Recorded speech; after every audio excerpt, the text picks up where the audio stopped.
संबोधित करेंगे। छिंदवाड़ा जिसे कमलनाथ का गढ़ माना जाता है। मुझे छिंदवाड़ा के जनता पर पूरा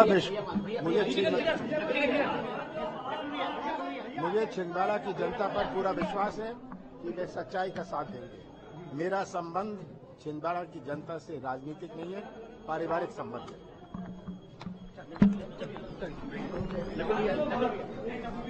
जनता से राजनीतिक नहीं है, पारिवारिक है। मुझे भरोसा है कि कमलनाथ ने ये कहा कि जनता सच का साथ देगी। ये बड़ी खबर और आपको सीधी तस्वीरें हम दिखा रहे हैं। नकुल नाथ ने नामांकन दाखिल कर दिया है। बता दें कि पहले चरण में छिंदवाड़ा में वोटिंग होगी। पहले चरण में यहां पर लोकसभा के लिए वोट डाले जाएंगे। छिंदवाड़ा वही लोकसभा सीट है जहां ना मोदी की लहर काम आई, ना ही बीजेपी के चाणक्य कहे जाने वाले अमित शाह की रणनीति की धार मिलती हुई दिखाई दी।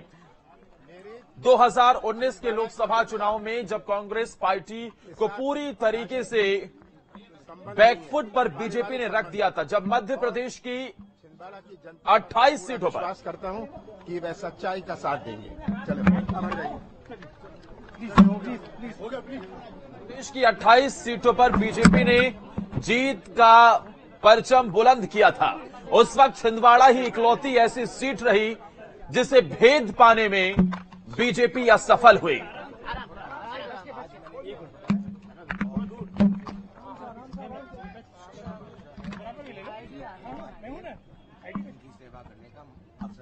भाजपा अभी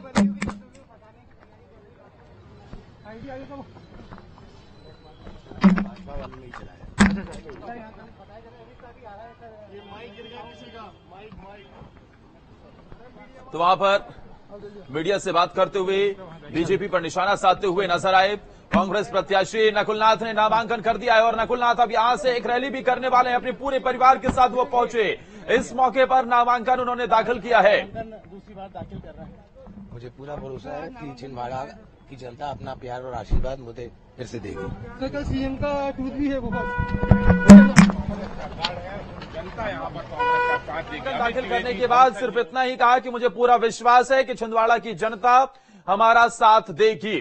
जब 2019 के लोकसभा चुनाव में मोदी लहर में सभी मध्य प्रदेश में पूरी तरीके से कांग्रेस पार्टी का सुपड़ा साफ हो गया था, उस वक्त छिंदवाड़ा में अकेली ऐसी ये सीट रही जिसे कमलनाथ का गढ़ माना जाता है और यहां से कांग्रेस पार्टी ने फतेह हासिल की थी। कमलनाथ ने अपने बेटे नकुलनाथ को चुनावी मैदान में उतारा था और नकुलनाथ यहां से जीत हासिल करते हुए भी दिखाई दिए।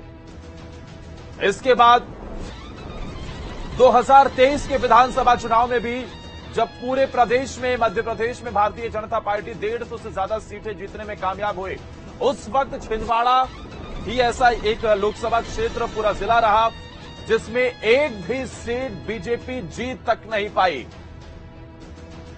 और इस वजह से माना जाता है कि कांग्रेस के लिए छिंदवाड़ा अभेद्य किले जैसा है और इसे भेद पाना बहुत बड़ी चुनौती भारतीय जनता पार्टी के सामने। इस खबर पर ज्यादा जानकारी के साथ हमारे संवाददाता महेश चांडक फोन लाइन पर जुड़े हुए हैं। महेश, नकुलनाथ ने नामांकन दाखिल कर दिया, अब आगे क्या?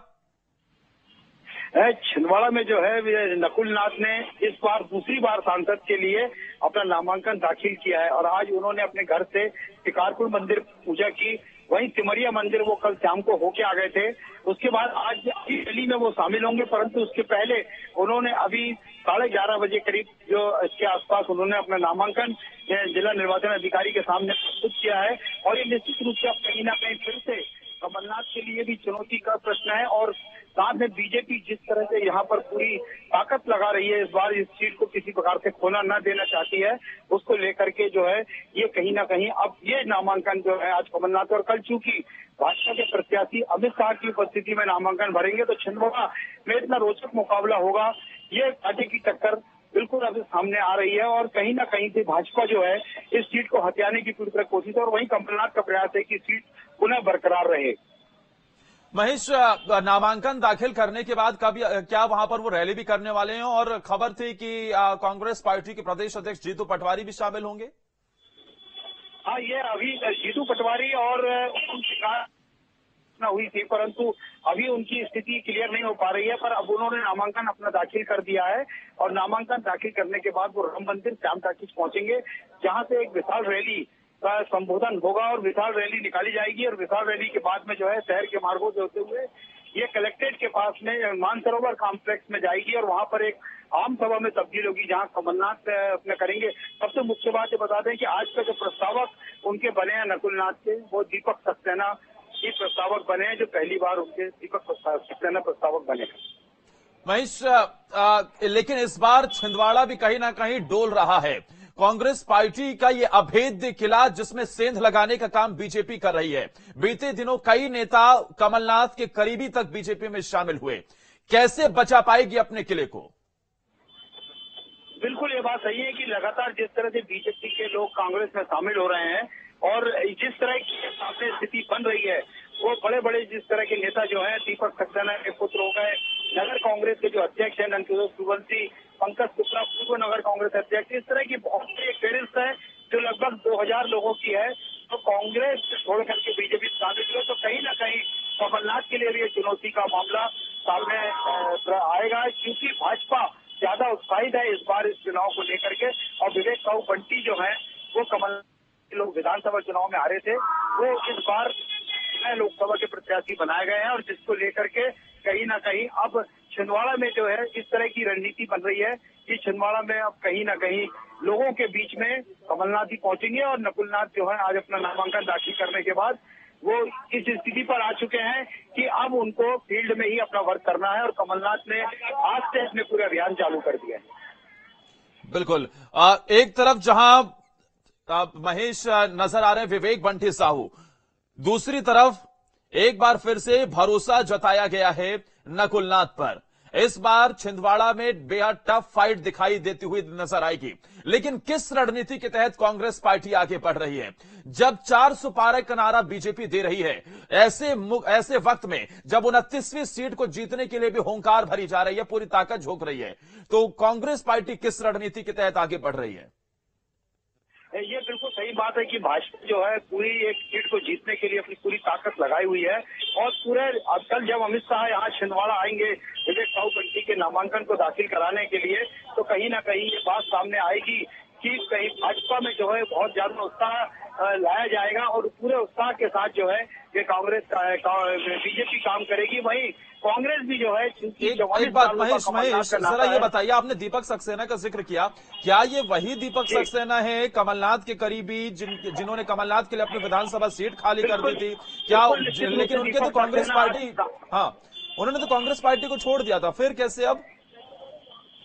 नहीं, उन्होंने कांग्रेस पार्टी के सभी पदों से इस्तीफा दिया था और उन्होंने कांग्रेस को छोड़ने की बात की थी, परंतु कहीं न कहीं कमलनाथ के जो है वो काफी करीबी है और हर चुनाव में कमलनाथ को वो पूरी तरह से मदद करते आए हैं। क्योंकि पिछले जब मुख्यमंत्री बने थे कमलनाथ, तो उन्होंने अपनी सीटें को रिक्त किया था और उसके बाद कमलनाथ यहाँ से जीते थे और मुख्यमंत्री पद पर ताज पहना था उन्होंने। परंतु फिर भी अभी कहीं ना कहीं जो है सक्सेना के आने से और फिर थोड़ा सा दबाव जो है कांग्रेस अब भाजपा पर बनाएगी, क्योंकि दीपक सक्सेना का अपना नाम है।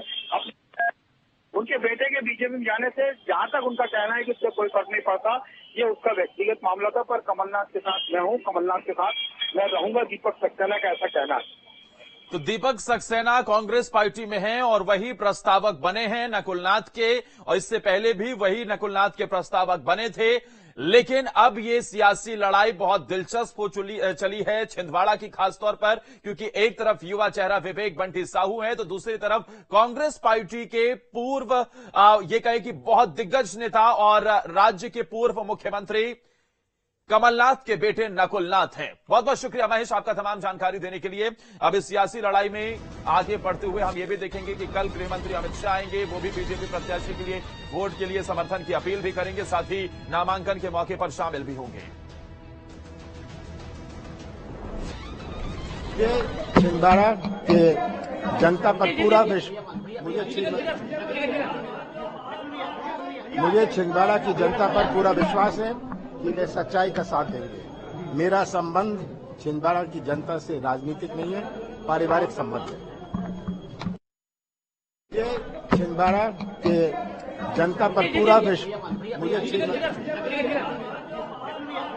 मुझे छिंदवाड़ा की जनता पर पूरा विश्वास है कि वे सच्चाई का साथ देंगे। मेरा संबंध छिंदवाड़ा की जनता से राजनीतिक नहीं है, पारिवारिक संबंध है।